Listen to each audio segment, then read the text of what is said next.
সখী নিভৃতে যতনে আমার নামটি লিখো তোমার মনের মন্দিরে। এই ট্রি হাউসটা নতুন করা হয়েছিল রবীন্দ্র ভবন মংপুতে। এখানে নাকি রবীন্দ্রনাথ ঠাকুর অনেক দিন এসেছিলেন। এসো এসো এসো হে বৈশাখ এসো।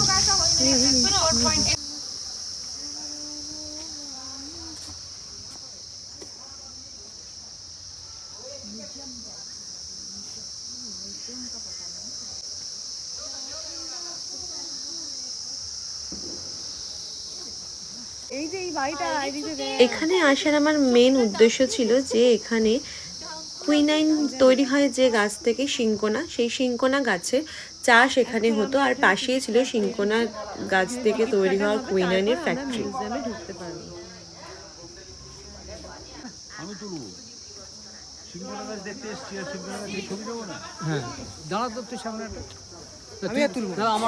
এটা হচ্ছে মিউজিয়ামটা। আমরা ভেতর থেকে ঘুরে এসেছি, কিন্তু ভেতরে না ভিডিও বা ফটো তোলা অ্যালাউ নেই। এখন দেখা হয়ে গেছে, আমরা চলে যাবো এখান থেকে। আমরা এখন মংপু থেকে বেরিয়ে এসেছি। বেরিয়ে আস্তে আস্তে রাস্তা একটা জায়গা আমাদের খিদে পেয়ে গেছে, তো একটু মোমো টোমো আমরা খাবো। তো আমরা 2 প্লেট চিকেন মোমো, একটা স্যুপ মোমো আর তার সাথে চিকেন চাউমিন অর্ডার করেছি। রেটটা একটু বেশিই লাগলো, কারণ 180 টাকা বলছে স্যুপ মোমো, আর তার সাথে বললো হচ্ছে চিকেন মোমো 150 টাকা, আর হচ্ছে চাউমিন 150 টাকা। তো একটু বেশিই লাগলো, কিন্তু কিছু করার নেই, খিদে পেয়েছে রাস্তায়, আর কখন খেতে পাবো তার তো কোনো ঠিক নেই। আমি তো কানে গুঁজে খেতে চলে যাচ্ছি। যাই হোক, আমি খেতে তো হবে, কিছু করার নেই, দাম হলো এখন। কিন্তু অন্য অন্য জায়গাতে তো আমরা খেয়েছি, একটু মানে একটু ওভার প্রাইসড লাগছে আমার কাছে। তো ঠিক আছে, চলো খেয়ে নিচ্ছি, কিছু করার নেই। কিন্তু টেস্টটা দেখতে হবে যে কেমন বানাচ্ছে, দেখবো। এখনও রেডি হচ্ছে আমাদের খাবার দাবারগুলো, হয়ে যাক তারপর দেখাবো কেমন দিল খাবারগুলো, আর টেস্ট করেও বলবো। এটা ওইদিকে আছে, একটু জুম করে দেখাই। এই যে দাদা যে ড্রাইভার আমাদের নিয়ে আসছে, কিন্তু খেতে দিচ্ছে আমাদের এখন এই হোটেলটাতে। না সবাই বসে গেছে, এবার আমরা একটু খেয়ে নিই, তারপর আমরা বাকি টেস্টটা তাহলে আরো ভালো করে এক্সপ্লেন করতে পারবো। দেখো কেমন লাগছে খেতে, এটা ভালো।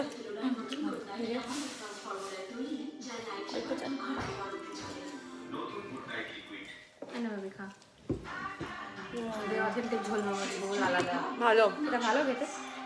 আসলে খুব ঝাল, চাটনিটা ঝাল ঝালের চাটনি। না না আবার চলে আসলো সেই বিখ্যাত ঝোল মোমোটা। তো এখানে আপনারা ভালো করে দেখলে দেখতে পাবেন, এখানে একটা ওপরে কেমন চুল চুল টাইপের মনে হচ্ছে না গার মধ্যে লেগে আছে মোমোর। অ্যাকচুয়ালি এটা মজার ঘটনা হয়েছে, এটা মজার ঠিক নয়, আমার কাছে অতটা মজার নয়। ওরা বললো এটা নাকি একটা মশলা, কিন্তু আমার দেখে এত ঘেন্না লেগেছে যে আমরা কেউই খাইনি।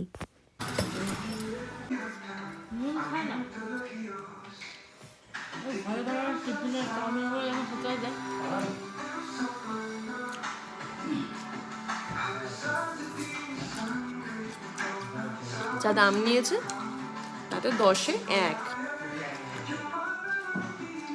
এখানে নর্মাল স্টিম মোমোটাই ভালো ছিল। তারপর খাওয়া দাওয়া শেষ করে আমরা চললাম পরের ডেস্টিনেশনে। দেখতে তো পাচ্ছেন চারিদিকে শুধু চা বাগান আর চা বাগান, দেখেই মনে হচ্ছিলো নেমে পড়ে যায় একদম, এত ভালো লাগছিলো এগুলো দেখে কি বলবো। আচ্ছা চলুন সামনের দিকে এগোই, দেখতে পাবেন ওখানে চায়ের বাগান কাকে বলে, অসাধারণ, পুরো ভ্যালি লাগছে, এত সুন্দর, টি ভ্যালির মতো। যাই হোক, এটাও আমি ঠিক বললাম কিনা আমি জানি না, আপনারা প্লিজ যদি অন্য কিছু মনে হয় কমেন্ট করে জানাবেন। আপনারা দেখুন চারিদিকের পরিবেশটা আর উপভোগ করুন, আর মনে মনে ইচ্ছা জাগান যে আমাদেরও ঘুরতে যেতে হবে, তাড়াতাড়ি ব্যাগ প্যাক করুন, চলে যান বাড়ির সবাইকে নিয়ে ঘুরতে। ভিডিও করছো মনা ঘটি বন্ধুরা থাকলে যেরকম আপনাকে এনকারেজ করবে যে ভ্লগ বানা আর তার সাথে সাথে কিন্তু স্পয়েল দেওয়ারও মাস্টার একেবারে কি বলবো, যেমন ভ্লগ বানাতেও বলবে তেমন ভ্লগগুলো নষ্ট করার মতো অনেক কিছু এখানে ইউজ করে তারা, যেগুলো আমি পরে আর দিতে পারি না। অর্কিড টি প্ল্যান্টেশনে জায়গাটা ভীষণ সুন্দর লাগছে, শুধু গাছ আর গাছ আর চারিদিকে সবুজ আর সবুজ, একটু ঝর্ণাও দেখতে পেলাম সাথে।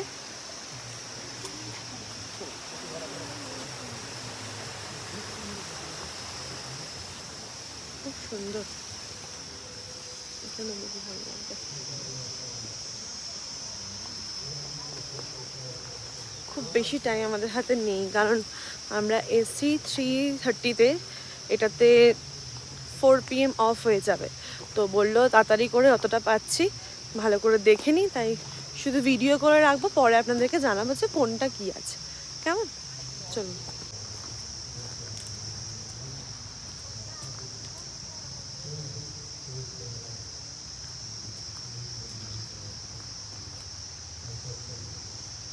খুব সুন্দর লাগছে। প্ল্যান্টেশনে ঢোকার পরে চারিদিকটা দেখছি শুধু কুয়াশা আর মেঘ। কুয়াশা বলবো না মেঘ বলবো আমি ঠিক বুঝতে পারছিলাম না, বাট এখানে গায়ের মধ্যে থেকে মনে হচ্ছে মেঘগুলো সরে সরে যাচ্ছে। আর তার সাথে হচ্ছে এই যে যে জিনিসগুলো দেখছেন, ক্যাকটাস, বিভিন্ন রকমের ক্যাকটাস। আমার এই এত বছরে আমি কখনো এত রকমের ক্যাকটাস দেখিনি, এটা আমার প্রথমবার ক্যাকটাস দেখা এত রকমের। আর শুধু ক্যাকটাস নয়, ওখানে বিভিন্ন প্রজাতির অর্কিড ছিল, তারপরে আরও বিভিন্ন রকমের ফুল, তারপর তার সাথে প্ল্যান্ট ছিল অনেক রকমের, যেগুলো আমার নাম মনে নেই এখন, আমি দুঃখিত আপনাদেরকে নামটা জানাতে না পারার জন্য। কিন্তু যদি আপনারা এরকম দৃশ্য দেখতে চান তাহলে অবশ্যই কিন্তু আমরা যেখানে যেখানে ঘুরেছি, শিটং, তাকদা, সেগুলোতে কিন্তু অবশ্যই ঘুরতে হবে। আর ঘোরার সাথে সাথে কিন্তু অবশ্যই বিএনবি নেটওয়ার্কের সাথে কানেক্ট করতে হবে, কারণ দেবাঞ্জনদাই আমার এই পুরো ট্রিপটা করে দিয়েছে আর এত সুন্দরভাবে ঘুরিয়েছে আমাদের। আমি সত্যি ভাবিনি যে আমাকে এত ভালো ঘোরাবে। তো যাই হোক, থ্যাংক ইউ দেবাঞ্জনদা, থ্যাংক ইউ বিএনবি নেটওয়ার্ক। এখানে কিছু কিছু ফুল আমরা আমাদের এখানেও দেখতে পাই আশেপাশে, বা যারা নার্সারিতে যায় তারা দেখতে পাই, কিন্তু এখানে আরও কিছু ফুল আছে যেগুলো আমরা সচরাচর কলকাতায় দেখতে পাই না। তো সবাই এখানে ভেতরে ফটো তুলতে ব্যস্ত, বিভিন্ন রকমের ফুল রয়েছে এখানে। সত্যি এত ভালো লাগছিলো পরিবেশটা, শুধু সবুজ আর স্নিগ্ধ একটা পরিবেশ, যেখানে মনে হচ্ছে মন শান্ত হয়ে যাচ্ছে। যারা বাড়িতে গাছ লাগান, পছন্দ করেন গাছের পরিচর্যা করতে, সেই সকল মানুষদের জন্য তো একদম আইডিয়াল প্লেস। আমরা এখন সেকেন্ড ডেস্টিনেশনে এসেছি, তাকদাতে। এটা আমাদের হোমস্টে, শিবানী হোমস্টে। এখানে আমরা আছি, পুরো ভিউ অসাধারণ, সত্যিই প্লেসটা ভালো।